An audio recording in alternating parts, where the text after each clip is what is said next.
17 दिसंबर 1948 की सुबह हैदराबाद शहर के आसमान पर धूल की एक परत तैर रही थी। लोगों ने रात भर गोलियों की आवाज़ें सुनी थीं और अब सड़कों पर भारतीय सेना के टैंकों की गड़गड़ाहट गूंज रही थी। चारों तरफ सन्नाटा था, ऐसा सन्नाटा जो किसी बड़े तूफान के बाद आता है। निज़ाम के महल के बाहर सैनिकों की तैनाती बढ़ चुकी थी और फिर दोपहर होते होते एक घोषणा हुई। हैदराबाद राज्य ने आत्मसमर्पण कर दिया है। लेकिन सवाल यह है कि आखिर ऐसा क्या हुआ कि एक ऐसा रियासती राज्य जो दुनिया के सबसे अमीर शासक के अधीन था, जिसने आज़ादी के बाद भारत या पाकिस्तान में शामिल होने से इनकार कर दिया था, उसे महज 5 दिनों में झुकना पड़ा। क्यों एक ऐसा ऑपरेशन जिसे नाम दिया गया पोलो इतिहास के सबसे निर्णायक सैन्य अभियानों में गिना गया? और क्या सचमुच ये सिर्फ एक सैन्य कार्रवाई थी या इसके पीछे राजनीतिक, सामाजिक और अंतर्राष्ट्रीय साजिशों की एक जटिल कहानी छिपी थी? ये कहानी है ऑपरेशन पोलो की, एक ऐसे अध्याय की जिसने भारत के नक्शे को हमेशा के लिए बदल दिया। 1947 भारत आज़ाद हुआ, लेकिन आज़ादी के साथ ही देश के सामने एक बड़ी चुनौती खड़ी थी। 562 रियासतों का भारत में विलय। इन रियासतों के शासकों को यह विकल्प दिया गया कि वे भारत या पाकिस्तान में से किसी एक में शामिल हों। सरदार वल्लभ भाई पटेल और वीपी मेनन इस मिशन के प्रमुख सूत्रधार थे। अधिकतर रियासतों ने भारत में विलय स्वीकार कर लिया, लेकिन कुछ रियासतें थीं जो दुविधा में थीं: जूनागढ़, कश्मीर और सबसे बड़ा नाम हैदराबाद।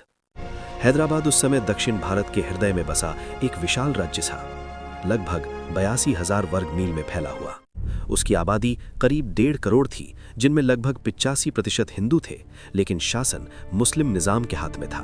मीर उस्मान अली खान, जो उस समय दुनिया के सबसे अमीर व्यक्तियों में गिने जाते थे, उनकी संपत्ति, उनके हीरे जवाहरात, उनके खजाने की कहानियां दुनिया भर में मशहूर थीं। लेकिन धन और वैभव के पीछे छिपी थी एक राजनीतिक जिद। निजाम चाहते थे कि हैदराबाद एक स्वतंत्र राष्ट्र बने, न भारत में शामिल हो न पाकिस्तान में। उन्होंने ब्रिटेन से भी समर्थन की उम्मीद की, यहां तक कि उन्होंने संयुक्त राष्ट्र तक मामला ले जाने की तैयारी की। लेकिन भारत सरकार के लिए यह स्वीकार्य नहीं था। देश के बीचों बीच एक स्वतंत्र राज्य ये राष्ट्रीय एकता के लिए खतरा था। नवंबर 1947 में भारत और हैदराबाद के बीच स्टैंड स्टिल अग्रीमेंट हुआ।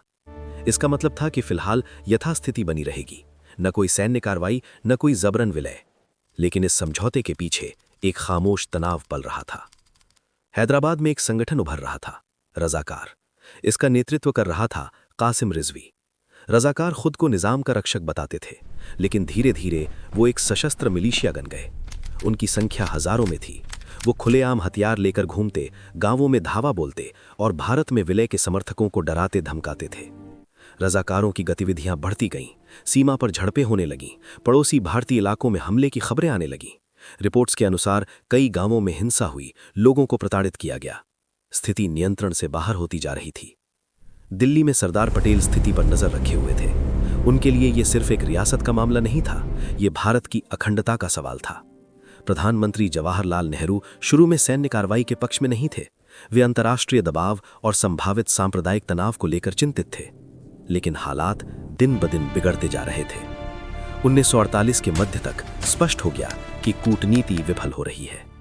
सितंबर 1948 भारत सरकार ने निर्णय लिया। इस ऑपरेशन का नाम रखा गया ऑपरेशन पोलो। कहा जाता है कि हैदराबाद में 17 पोलो के मैदान थे, इसीलिए ये कोड नेम चुना गया। 13 सितंबर 1948 की सुबह भारतीय सेना ने चारों दिशाओं से हैदराबाद की ओर बढ़ना शुरू किया। इस अभियान का नेतृत्व मेजर जनरल JN चौधरी कर रहे थे। लगभग 36,000 भारतीय सैनिक इस मिशन में शामिल थे। हैदराबाद राज्य की सेना और रजाकारों की संयुक्त ताकत भारतीय सेना के मुकाबले कमजोर थी। हालांकि उनके पास कुछ आधुनिक हथियार थे, लेकिन प्रशिक्षण और संगठन के मामले में वे पीछे थे। पहले ही दिन भारतीय सेना ने सीमावर्ती इलाकों में तेजी से बढ़त बना ली।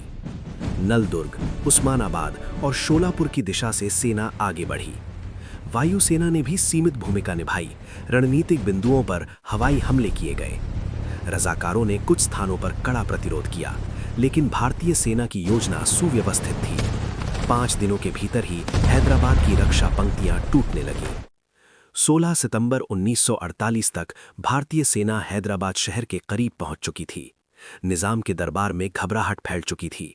अंतर्राष्ट्रीय समर्थन की उम्मीदें धुंधली पड़ रही थीं। पाकिस्तान उस समय कश्मीर युद्ध में उलझा हुआ था और प्रत्यक्ष सहायता देने की स्थिति में नहीं था। 17 सितंबर 1948 निजाम ने आत्मसमर्पण का निर्णय लिया। रेडियो पर घोषणा हुई कि हैदराबाद राज्य भारतीय संघ में शामिल हो रहा है। मेजर जनरल चौधरी को सैन्य गवर्नर नियुक्त किया गया। सिर्फ 109 घंटों में यह अभियान समाप्त हो गया।